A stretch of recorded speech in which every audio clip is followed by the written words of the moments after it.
sa akin. Sa ngalan ng Ama at ng Anak at ng Espiritu Santo. Amen. Ang pagpapala ng ating Panginoong Jesucristo, ang pag-ibig ng Diyos Ama, at ang pangigipagkaisa ng Espiritu Santo, naway sumainyong lahat. At sumayin niyo rin. Magandang umaga po sa inyong lahat. Magandang umaga din po, Padre. Welcome po sa inyo dito sa Pambansang Dambana at Parokya ni Santo Padre Pio. Tayo po ngayon ay nasa ikalawang linggo sa panahon ng Kwaresma. At sa atin pong pagsasama-sama sa banal na Eukaristiyang ito, ipinapaalala sa atin ng ating Panginoong Yesus na may pagbabago. Ang bawat isa ay may kakayanang magbago. Kaya nawa, ang pagbabago na hinahangad at tinatahak natin ay tungo nawa sa pagbabagong makabubuti para sa atin. Pagbabagong makapagdadala sa atin papalapit, patungo sa paglalim sa ating pananampalataya. Kaya taminin po muna natin ang ating mga kasalanan upang tayo maging marapat gumanap sa banal na pagdiriwang. Inaamin ko sa makapangyarihang Diyos at sa inyo mga kapatid, na lubha akong nagkasala sa isip, sa salita at sa gawa, at sa aking pagkukulang. Kaya isinasamo ko sa mahal na Birheng Maria, sa lahat ng mga anghel at mga banal, at sa inyo mga kapatid, na ako'y panalangin sa Panginoong ating Diyos. Kawaan tayo ng makapangyarihang Diyos, patawarin tayo sa ating mga kasalanan, at patnubayan tayo sa buhay na walang hanggan. Amen. Panginoon, kaawaan mo kami. Panginoon, kaawaan mo kami. Kristo, kaawaan mo kami. Kristo, kaawaan mo kami. Panginoon, kaawaan mo kami. Panginoon, kaawaan mo kami.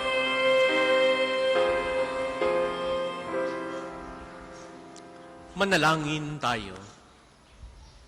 Ama naming makapangyarihan, iniutos mong pakinggan namin ang minamahal mong anak na iyong kinalulugdan.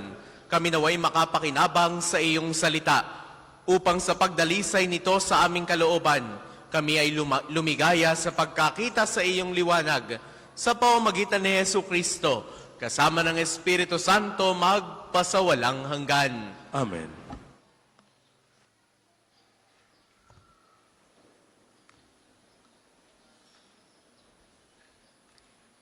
Pagbasa mula sa aklat ng Henesis. Noong mga araw na iyon, inilabas ng Diyos si Abram at sinabi sa kanya, "Masdan mo ang mga bituin, mabibilang mo ba yan? Ganyan karami ang magiging anak mo at apo." Nanalig si Abram at dahil dito'y kinalugdan siya ng Panginoon.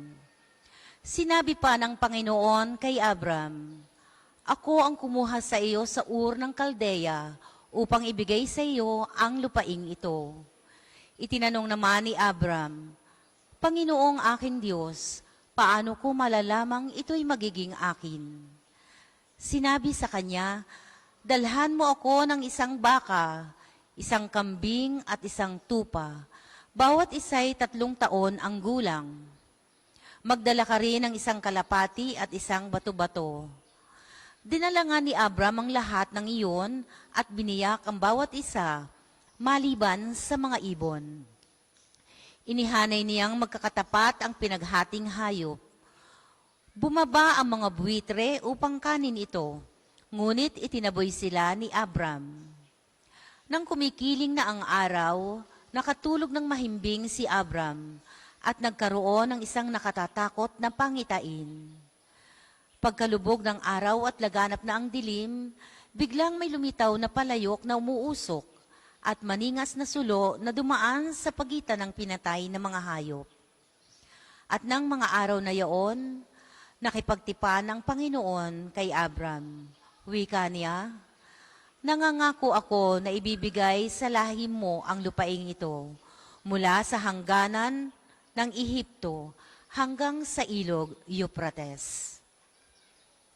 Ang salita ng Diyos. Salamat sa Diyos.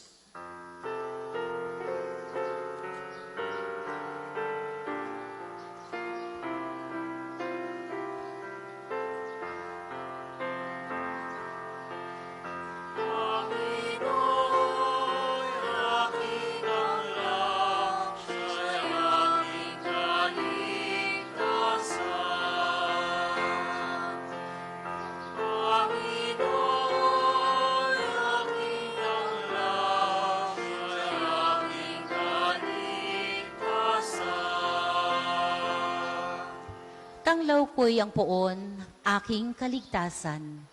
Kaya walang takot ako kanino man. Sa mga panganib, kanyang iingatan. Kaya naman ako'y walang agam-agam.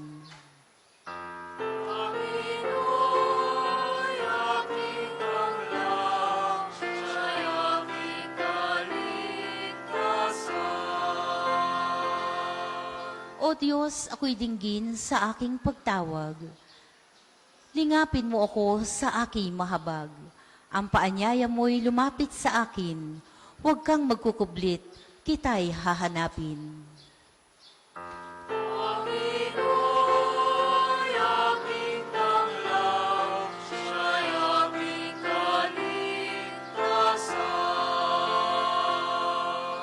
Huwag kang magagalit, huwag mong itatakwil. Akong katulong mo at iyong alipin. Tagapagligtas ko, huwag akong lisanin.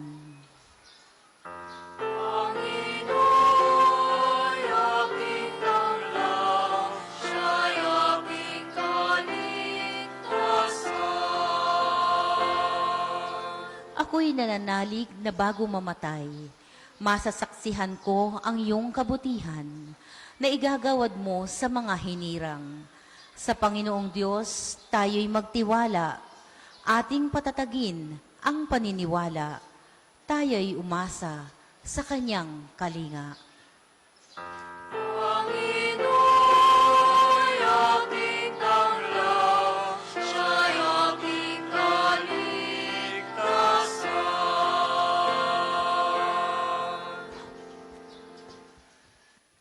Pagbasa mula sa sulat ni Apostol San Pablo sa mga taga-Filipos.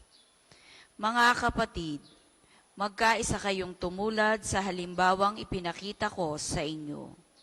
Kami ang gawin ninyong huwaran.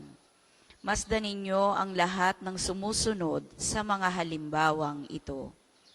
Tulad ng malimit kong sabihin sa inyo, at ngayoy luhaang inuulit ko.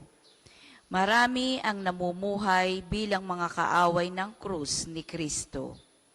Kapahamakan ang kahihinatnan nila, sapagkat ang dinidiyos nila ay ang ihilig ng kanilang katawan. Ikinararangal nila ang mga bagay na dapat sana nilang ikahiya, at ang pinag-uukulan lang nila ng pansin ay ang mga bagay na panlupa. Sa kabilang dako, ang langit ang tunay nating bayan. Mula rooy, hinihintay nating may pananabik ang Panginoong Hesukristo, ang ating tagapagligtas. Pagdating ng araw na iyon, babaguhin niya ang ating katawang lupa at gagawing maluwalhati tulad ng kanyang katawan sa pamamagitan ng kapangyarihang ginamit niya sa pagpapasuko sa lahat ng bagay. Kaya nga, minamahal kong mga kapatid, aking kagalakan at karangalan, na lagi kong kinasasabikang makita uli, magpakatatag kayo sa inyong pamumuhay na nakaugnay sa Panginoon. Ang salita ng Diyos. Salamat sa Diyos. Ang lahat po ay magsitayo.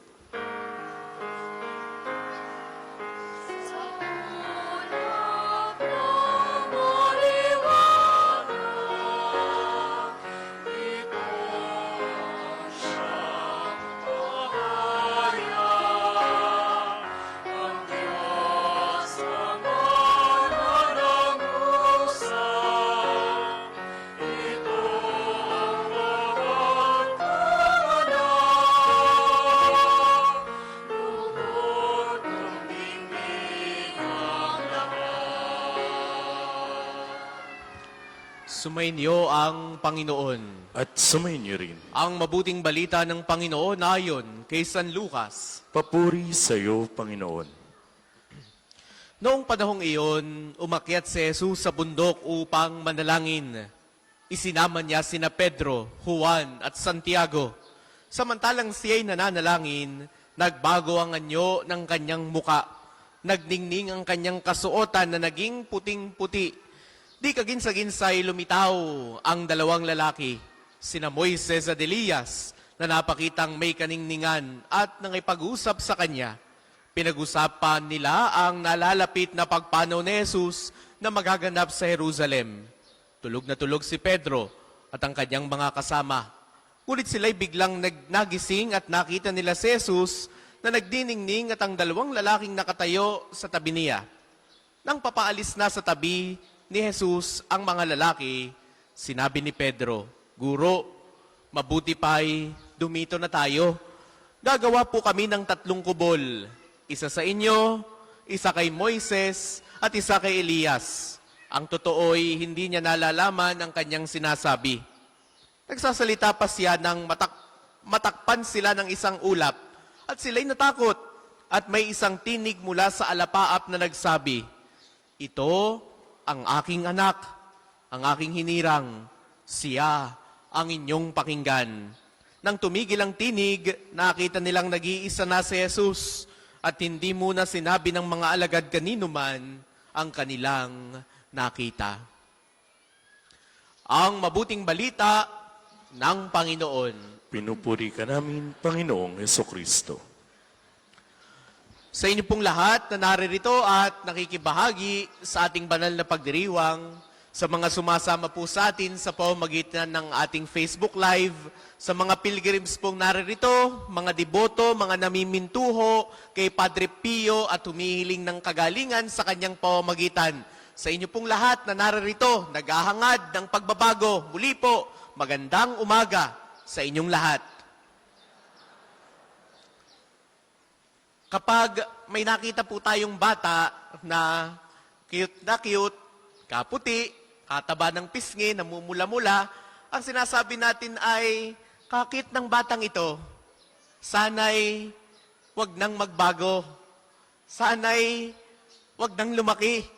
Kapag mayroong batang kay talino, agaling, magalang, mabait, talentado, sinasabi rin nating kagaling ng batang ito.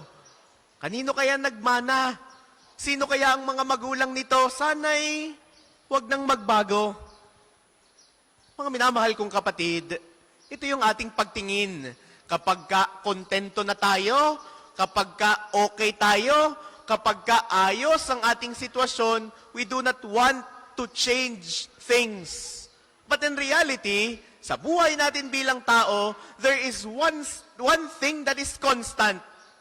Isa lang ang nagbabago. At yan ay ang pagbabago. Change is but inevitable in this world. Ano po ang aking ibig sabihin? Lahat tayo nagbabago, maging ang ating mga nasa paligid. Maaaring ikaw ay nagtanim ng buto, madiligan ng kaunti, maarawan, maulanan, maya-maya yung butong iyong itinanim, unti-unti nang lumalaki, sumisibol, magiging puno, maya-maya namumunga. Yung bata na noong una ay paiyak-iyak lang, pagapang-gapang lang, maya-maya makikita mo ang batang ito, marunong nang maglakad. Maya-maya itong batang ito, marunong nang magtatakbo. Maya-maya ang batang ito, kaya nang tumayo sa kanyang sariling paa. Dahil lahat tayo'y may kakayanang magbago. Sa mga pagbasang napakinggan natin para sa araw na ito ng linggo, sa 2nd linggo sa panahon ng Kwaresma, ito ang ipinapahayag sa atin, lalo tigit sa mabuting balita, may pagbabago. Si Jesus, binitbit yung kanyang 3 mga alagad, si Santiago, si Juan, si Pedro, na nalangin sa taas ng bundok. At habang sila'y nananalangin, nakatulog na yung mga alagad, hanggang sa magising sila'y nakita nila si Jesus na nagniningning. Nagbagong anyo si Jesus. Puting-puti yung kanyang damit, kumikinang-kinang. At sa kanilang pagtingin kay Jesus, kontento na sila, hangang-hanga. No? Tuwang-tuwa sila sa kanilang nakita. Kaya ano ang pahayag ni Pedro?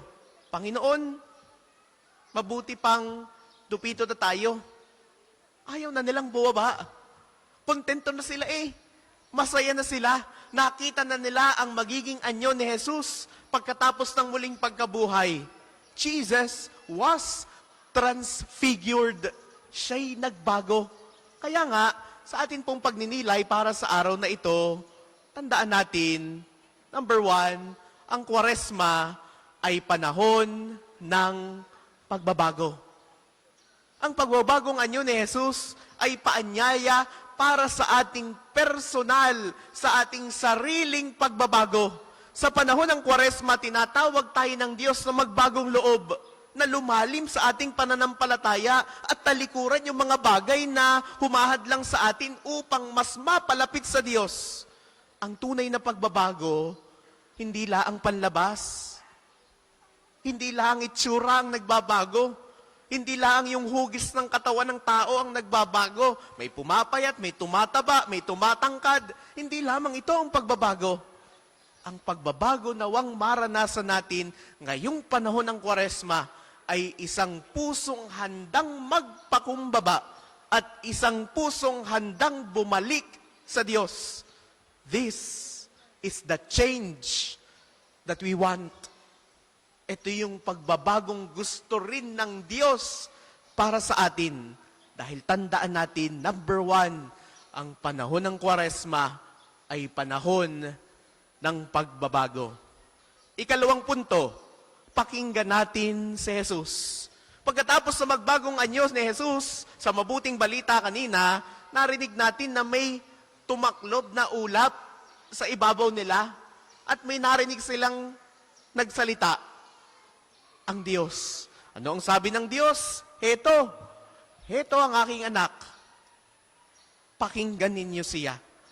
Sa dinami-rami ng ingay ng mundo, sa mundo ngayon na maaaring nababalot ng kasinungalingan, mundong hindi na natin mawari kung ano ang tama at mali, mundong hindi natin maintindihan kung ano ang tama at kasinungalingan, mundong hindi natin maintindihan kung ano ang tama at mali, sa mundong punong-puno ng ingay, maaari na hindi na natin naririnig ang tinig ng Diyos. Hindi na natin nalalaman kung ano ang nanggagaling sa Kanya at ano ang nanggagaling sa Kanyang kaaway. Sa mundo, nawari bagang punong-puno ng alalahanin. Sa mundo, nawari bagang punong-puno ng tukso. Sa mundong punong-puno ng panlilinlang ng kasamaan. Madalas, hindi na natin naririnig ang tinig ng Diyos. Ngunit napakalinaw ng utos ng Ama para sa atin ngayong linggong ito. Pakinggan ninyo siya. Let us open our ears to the voice of God from within and even from outside na maaaring paulit-ulit na nangungusap at tumatawag sa iyo ang Diyos. Oy! Piliin mo ang mabuti. Oy! Magbagong buhay ka na. Oy! Mangumpisal ka na. Paulit-ulit tayong tinatawag ng Diyos. Baka, hindi pa natin siya naririnig. Paulit-ulit ka nang hinahatak ng Diyos papunta sa kabutihan, pero baka, paulit-ulit pa rin natin siyang nilalayuan. Paulit-ulit pa rin natin siyang tinatalikuran. Napakahalaga ng buhay pananalangin sa ating buhay upang mapakinggan natin ang tinig ng Diyos at upang tunay nating marinig siya at maunawaan ang kanyang kalooban. Ngayong linggo, pinapaalalahanan tayo ni Jesus, pakinggan natin ang tinig ng Ama. Kahuli-hulihan, ikatlong punto, ang ating tunay na hantungan. May langit. Jesus was transfigured in our gospel for today. Ipinakita ni Jesus ang patikim ng langit. Nawari bagang sinasabi niya sa mga alagad, pag kayo sumunod sa akin, pag kayo nagbagong buhay, pag kayo ay naging mabuting tao, ito ang mararanasan nyo. Sa pagbabago ni Jesus, sa pagbabago ng kanyang anyo, ipinakita niya kung ano ang ating magiging bukas. Sa ikalawang pagbasang napakinggan po natin kanina, pinaalalahanan tayo ni Apostol San Pablo na hindi dito sa lupa ang ating tunay na tahanan. Ang ating pag-asa ay nasa langit. Ang ating pag-asa ay dandoon kung saan naghihintay si Kristo upang baguhin ang ating abang katawan at gawin tayong maluwalhating tulad niya. Dahil dito, huwag tayong panghinaan ng loob. Maaaring nakakaranas tayo ng iba't ibang klase ng pagsubok. Realidad yan. Sino ba naman ang hindi? May pagsubok, may alalahanin, may problema, pero sabi natin kanina, lahat ay nagbabago. Yung problema, yung alalahanin, yung pasakit, yung mga suliranin sa buhay, it will all come to an end. It will all pass. Dahil lahat ay nagbabago kasama yung mga problema mo, kasama yung mga pasakit mo. Kaya nga, sa mabuting balita, Jesus gave us the foretaste of heaven. Kaya ang hamon sa atin, ngayong panahon ng Kwaresma, iniimbitahan tayo ni Kristo na sumama sa Kanya. Sumama tayo sa Kanya sa bundok ng pananalangin upang mabago at mas mapalapit tayo sa Diyos. Kaya't kay gandang tanungin natin ang ating mga sarili ngayong linggong ito. Ano pa yung mga dapat kong baguhin sa aking buhay upang mas maging mabuting alagad ni Kristo? Tunay ba yung pakikinig ko sa Kanya? Tunay bang pinakikinggan ko si Jesus? Tunay bang sinusundan ko si Jesus sa aking buhay? At paano ko mapapalalim ang aking pananalig sa Diyos sa pamamagitan ng aking pananalangin, ng pag-aayuno, ng pagkakawang gawa na hamon ngayong panahon ng Kwaresma? Mga kapatid, huwag tayong manatili sa takot. Huwag tayong manatili sa pag-aalinlangan. Tulad ng 3 alagad sa mabuting balita, naway makita rin natin ang kalwalhatian ni Jesus sa ating buhay at magpatuloy sa paglalakbay patungo sa tunay na pagbabago. Let us not be stuck with the idea that let us not change. Huwag tayong makulong sa kaisipang, sana'y wag nang magbago. Kontento na ako, okay na ako, walang problema. Walang masamang nangyayari. Nakakaraos naman. Huwag nawa tayong makulong doon sa konseptong hindi na magbabago. Wala nang pag-asa. Laging may pag-asa. Laging may bagong buhay. Laging may ikalwa at ikatlong pagkakataon, paulit-ulit. Na maaari ngayon, ang tingin mo sa iyong sarili, sige, okay na ako. Mabait na ako eh. Eh, pwede ka pa namang magbago. Pwede kang maging mas mabait. Okay na ako, banal na ako eh. Eh, pwede ka pa rin magbago. Pwede kang maging mas banal. Okay na ako. Mabuti na ako eh. Masunurin ako. Pwede kang mas maging mabuti. Pwede kang mas maging masunurin sa Diyos. Eh, mga minamahal kong kapatid, Jesus is presenting to us today the concept of change. And change is but inevitable in this world. Ngayong araw na ito, isa lang ang hindi nagbabago. Si Jesus ay nananatiling kasama natin at hindi nagbabago ang kanyang pagmamahal.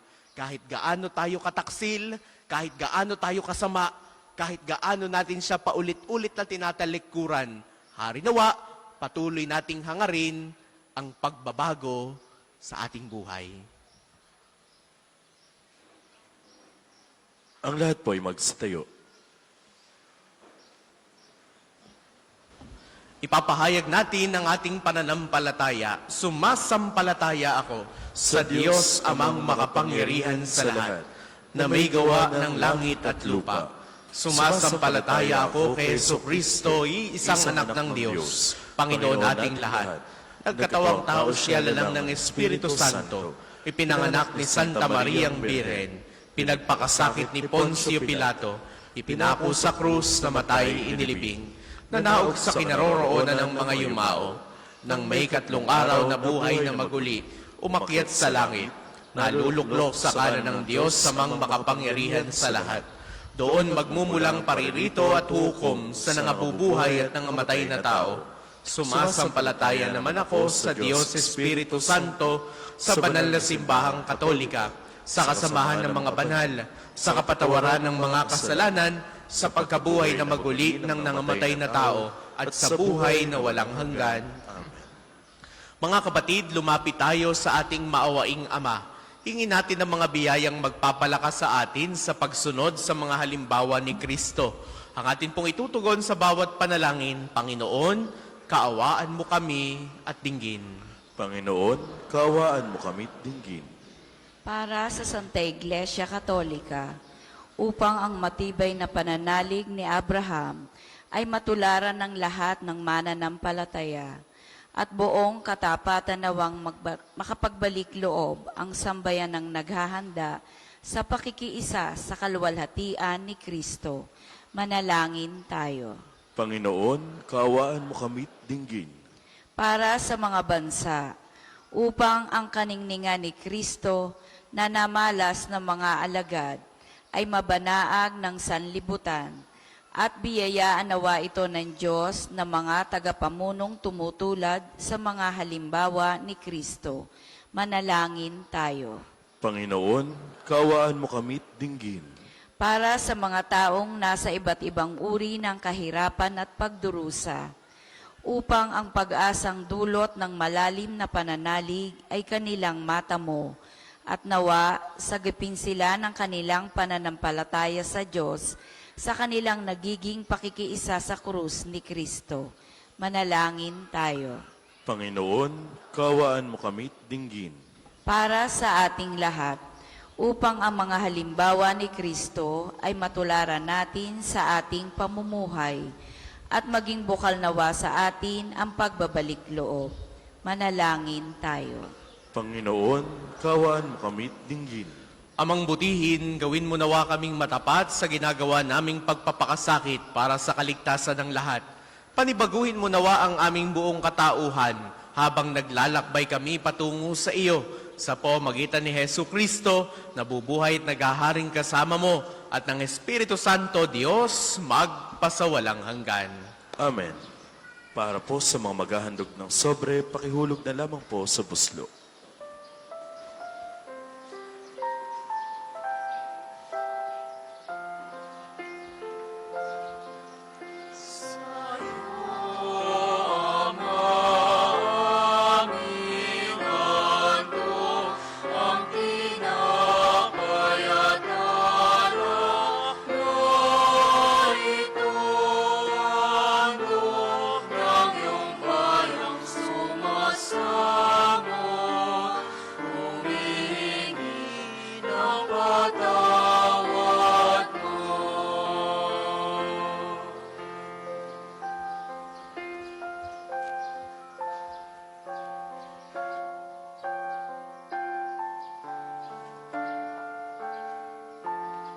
Ang lahat po ay magsitayo. Manalangin kayo mga kapatid upang ang paghahain natin ay kalugdan ng Diyos samang makapangyarihan. Tanggapin nawa ng Panginoon itong paghain sa iyong mga kamay, sa kapurihan at karangalan, sa ating kapakinabangan at sa buong sambayanan niyang banal. Ama naming lumikha, ang paghahaing ito ay magdulot nawa ng kapatawaran ng aming mga kasalanan at magpabanal sa aming buong katauhan para sa pagdiriwang ng Pasko ng pagkabuhay sa pamamagitan ni Hesu Kristo kasama ng Espiritu Santo magpasawalang hanggan. Amen. Sumainyo ang Panginoon. At sumainyo rin. Itaas sa Diyos ang inyong puso at diwa. Itinaas na namin sa Panginoon. Pasalamatan natin ang Panginoong ating Diyos. Marapat na siya'y pasalamatan. Ama naming makapangyarihan, tunay ngang marapat na ikaw ay aming pasalamatan sa pamamagitan ni Hesu Kristo na aming Panginoon nang maipagtapat niya sa mga alagad na siya'y laang mamatay para sa lahat. Sa kanila'y kanyang ipinamalas ang kanyang sariling puspos ng liwanag. Ang iyong mga utos at mga propeta ay pawang mga tagapagpatunay niya sa pagkakatalagang para sa kapwa'y magtusa upang akayin ng lahat sa pagkabuhay na maligaya. Kaya, kaisa ng mga anghel na nagsisiawit ng papuri sa iyo nang walang humpay sa kalangitan, kami nagbubunyi sa iyong kadakilaan.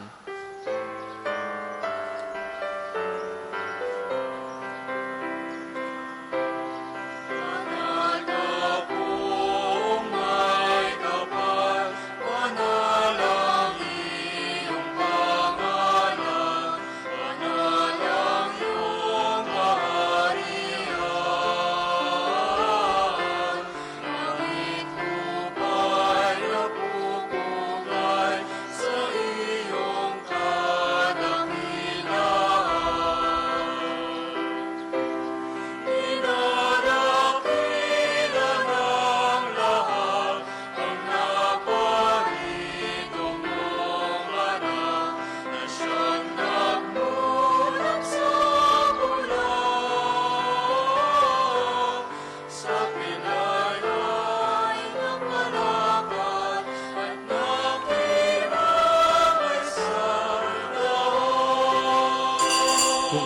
bayang lumuhod ay manatili pong nakatayo ng may paggalang. Ama naming banal, ikaw ang bukal ng tanang kabanalan. Kaya't sa pamamagitan ng iyong Espiritu, gawin mong banal ang mga kaloob na ito upang para sa amin maging katawan at dugo ng aming Panginoong Jesucristo. Bago niya pinagtiis ang kusang loob na maging handog, hinawakan niya ang tinapay, pinasalamatan kaniya, pinagati-hati niya iyon iniabot sa kanyang mga alagad at sinabi, "Tanggapin ninyong lahat ito at kanin. Ito ang aking katawan na ihahandog para sa inyo."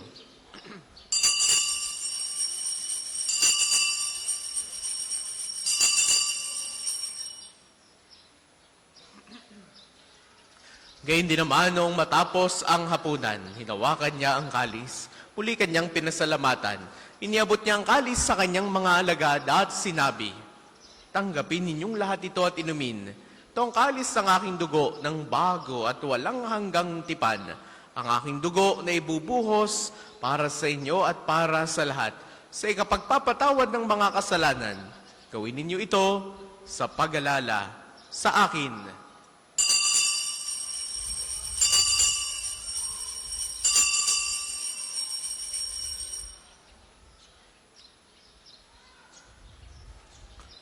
Ipagbunyi natin ang misteryo ng pananampalataya.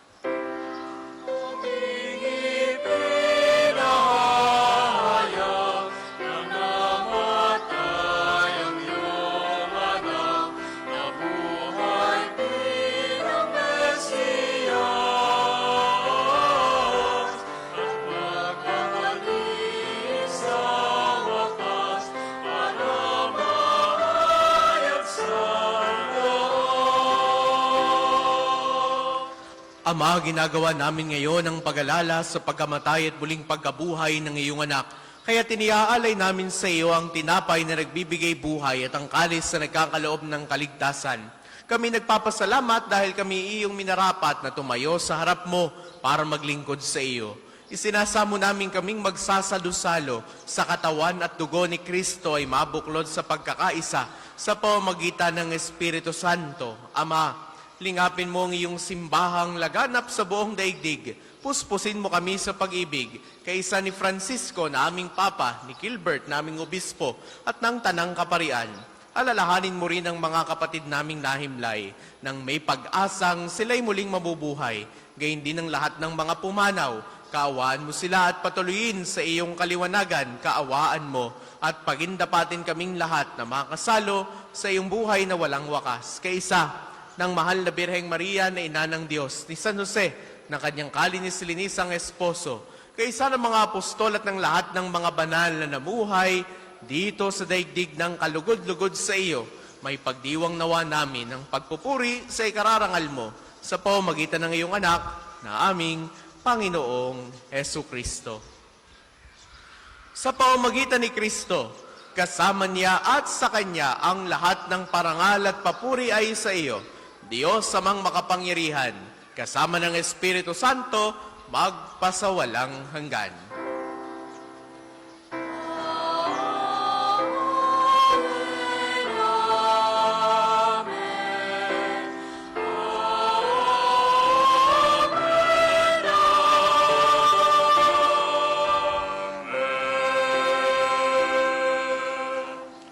Sa tagubili ng mga nakagagaling na utos sa turo ni Jesus sa Panginoon natin at Diyos, ipahayag natin ng lakas loob.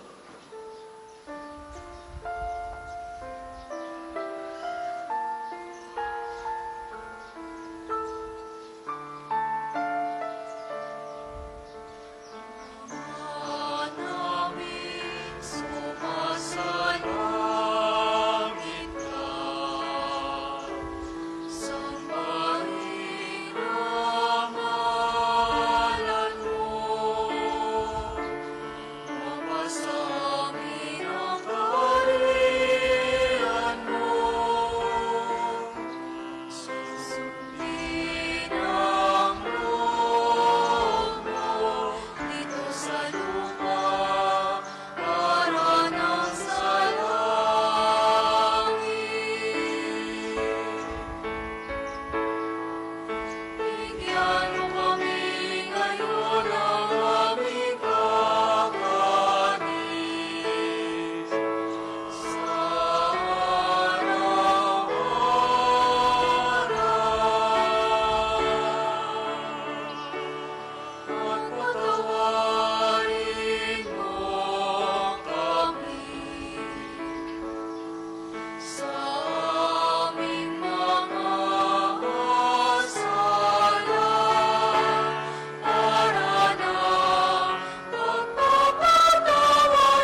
Hinihiling namin kami adya sa lahat ng masama, pagkalooban ng kapayapaan na araw-araw. Iligtas sa kasalanan at ilayo sa lahat ng kapahamakan. Samantalang aming pinananambikan ng dakilang araw ng pagpapahayag ng tagapagligtas naming si Hesu Kristo. Sapagkat iyong kaharian at ang kapangyarihan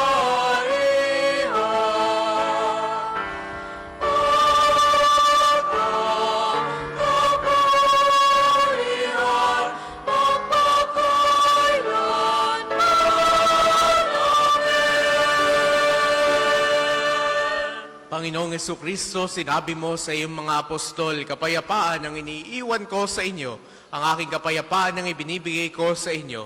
Tungayan mo ang aming pananampalataya at huwag ang aming mga pagkakasala. Kalooban mo kami ng kapayapaan at pagkakaisa ayon sa iyong kalooban, kasama ng Espiritu Santo magpasawalang hanggan. Amen. Ang kapayapaan ng Panginoon ay laging sumainyo. At sumainyo rin. Magbigayan kayo ng kapayapaan sa isa't isa. Peace be with you.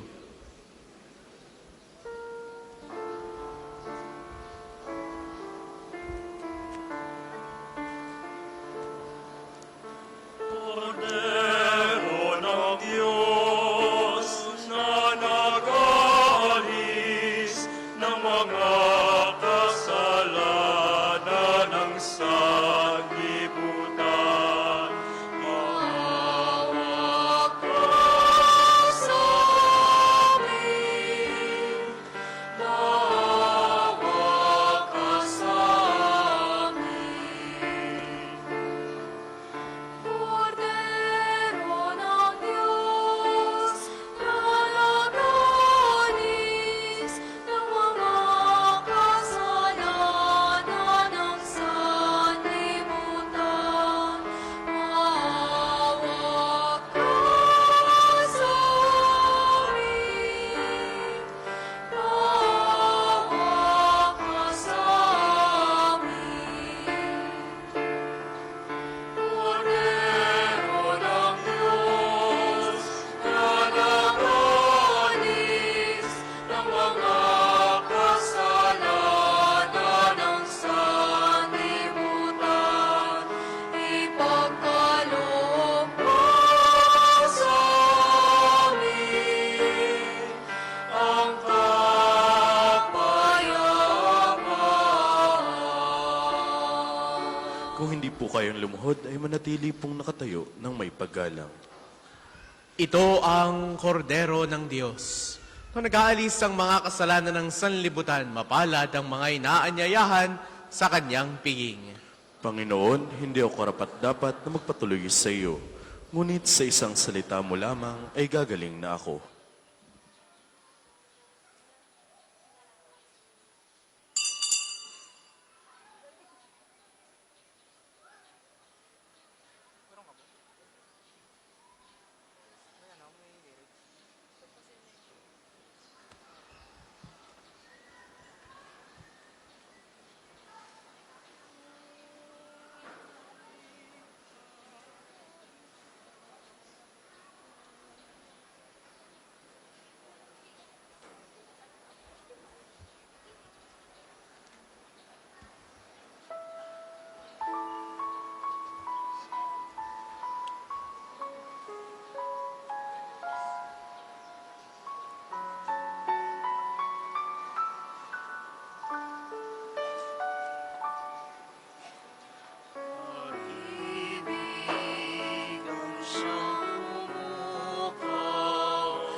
isasagawa pong second collection ay ginagamit para sa patuloy nagpapaunlad ng parokya at pambansang dambana ni Santo Padre Pio at para sa mga pangangailangan ng matatanda at may sakit na mga pari ng Archdiocese ng Lipa. Salamat po sa inyong handog.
Ang lahat po ay magsitayo.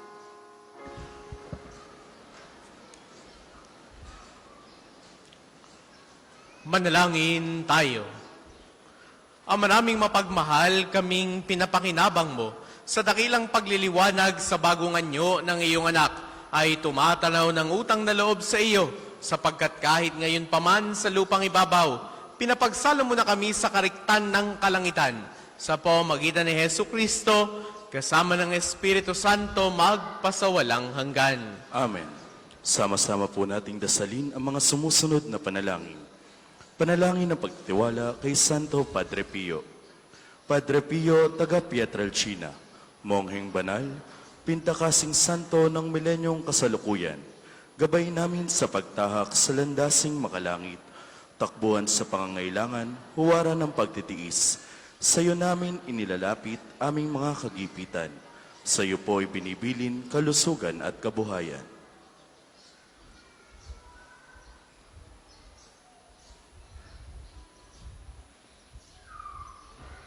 Di man karapat-dapat, kami po ay pagbigyan, bendisyonan at basbasan, maging ganap sa buhay. Lumayo nawa kami, umiwas sa kasalanan, lumapit lagi sa Diyos, maging matatag at matibay. Sa mabuting balita ng pagliligtas, turuan mo kami nawa. Sa tuwina ay makinig, magnilay at sumampalataya. Amin pong pakiusap itong mga kahilingan. Puso ay nagsisisi, nagtitikang taimtiman.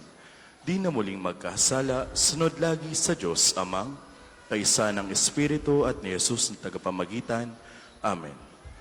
Panalangin para sa pagkakamit ng indulhensya plenarya ngayong taon ng Hubileo. Sumasampalataya ako sa Diyos Amang makapangyarihan sa lahat, na may gawa ng langit at lupa. Sumasampalataya ako kay Jesucristo, iisang anak ng Diyos, Panginoon nating lahat. Nagkatawang tao siya lalang ng Espiritu Santo, pinanganak ni Santa Mariang Birhen, pinagpakasakit ni Poncio Pilato, pinako sa krus, namatay, inilibing, nanaog sa kinaroroonan ng mga yumao, Nang may 3 araw na buhay na mag-uli, umakyat sa langit. Naluluklok sa kanan ng Diyos amang makapangyarihan sa lahat. Doon nagmumula ang paririto at hukom sa nangabubuhay at nangamatay na tao. Sumasampalataya naman ako sa Diyos Espiritu Santo, sa banal na simbahang katolika, sa kasamahan ng mga banal, sa kapatawaran ng mga kasalanan, sa pagkabuhay na maguli ng nangamatay na tao, at sa buhay na walang hanggan. Ama namin, sumasalangit ka, sambahin ang ngalan mo, mapasa amin ang kaharian mo, sundin ang loob mo, dito sa lupa para ng sa langit. Bigyan mo kami ngayon ng aming kakanin sa araw-araw. Patawarin mo kami sa aming mga sala, para ng pagpapatawad namin sa nagkakasala sa amin. At huwag mo kaming pahintulot sa tukso, at iadya mo kami sa lahat ng masama. Amen. Aba, Ginoong Maria, napupuno ka ng grasya. Ang Panginoong Diyos ay sumasa iyo. Bukod kang pinagpala sa babaeng lahat, at pinagpala naman ang iyong anak na si Jesus. Santa Maria, Ina ng Diyos, panalangin mo kaming makasalanan, ngayon at kung kami mamatay. Amen. Ang lahat po ay magsiupo para sa ilang patalastas. Una, sa inyong pagdalaw sa pambansang dambana, mangyaring pakingatan ng inyong mga personal na gamit. Hangad namin ang isang matiwasay at maayos na pagbisita sa National Shrine. Ikalawa, tanda ng katapatan at pagpapasalamat ng pambansang dambana sa inyong tulong at donasyon. Makikita niyo po sa ating screen ang total collections ng nagdaang linggo. Salamat po sa patuloy na kagandahang loob. Ikatlo, sa darating na March 23 ay araw ng pagpapagaling ng Panginoon sa pamagitan ni Santo Padre Pio. Ang mga oras ng healing mass at healing liturgy na may paggagawad ng langis ay sa 9 ng umaga at 6 ng gabi. Kayo at ang inyong mga may sakit ay inaanyayahan. Kaugnay po nito, malugod naming ipagkakaloob sa inyo ang iba pang mga gawain ng pagpapagaling tulad ng spiritual counseling and direction, medical assistance, legal counseling, psychological support, family and marital counseling, at feeding program. Layunin nating magkaroon ng pangkahalatang kagalingan, lalo't higit ang mga kapatid nating mahihirap at kapuspalad.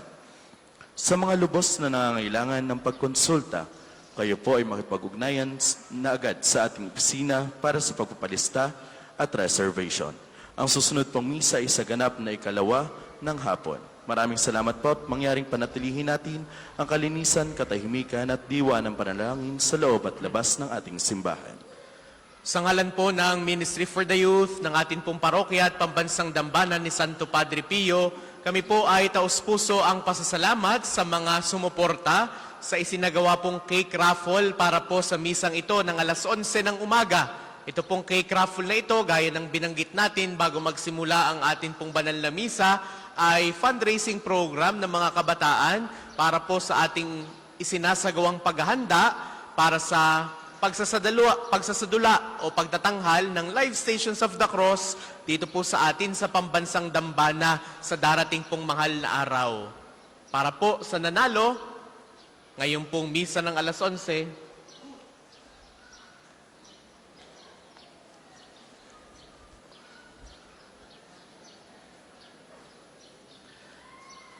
ay ang ticket number 0922. Ulitin ko po, 0922. Mangyari pong makikitaas po ng kamay kung may hawak ninyo ang ticket number 0922 para po aming malaman na naririto pa po kayo sa pambansang dambana at maaari nyo pong i-claim ang inyong pong premyo sa sacristy ng atin pong Divine Mercy Sanctuary. Muli po, ticket number 0922. Magsitayo na po ang lahat. Atin po ngayong isasagawa ang pagbabasbas ng atin pong mga religious articles. Mga kapatid, manalangin tayo sa Diyos sa mga makapangyarihan upang tayo ay maging kawangis ni Kristo sa taimtim na pagdalangin sa tulong ng mga larawan at mga dasalan. Manalangin tayo.